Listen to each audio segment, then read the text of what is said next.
90s, where I was more of a lad than a man, there was a scrapyard called Tony's Scrapyards in Rochdale.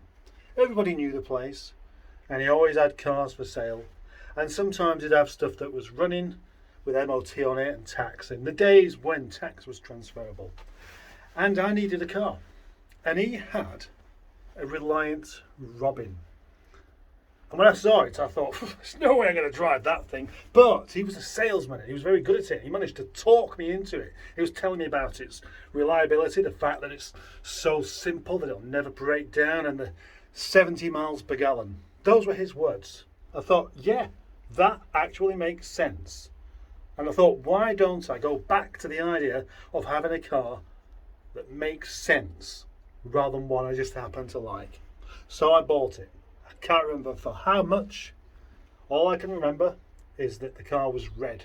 The trouble is, I ended up worrying that my bonds would be red before long, because I drove it about half a mile and nearly tipped it over.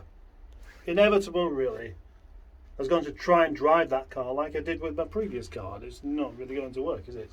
I did, however, have an inkling that this car wouldn't go round corners anywhere near as well as my previous car did. But what I wasn't quite expecting it to be as bad as it actually was. I literally just drove round a corner and it almost fell over. It was that bad. I just took it straight back.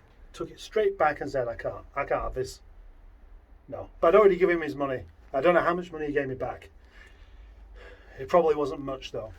A few years later, I was overtaken on the M62 while doing 70 by a Reliant Robin.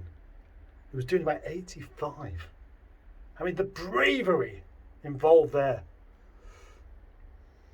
I'll never forget that. And now I won't need to, because I've told you.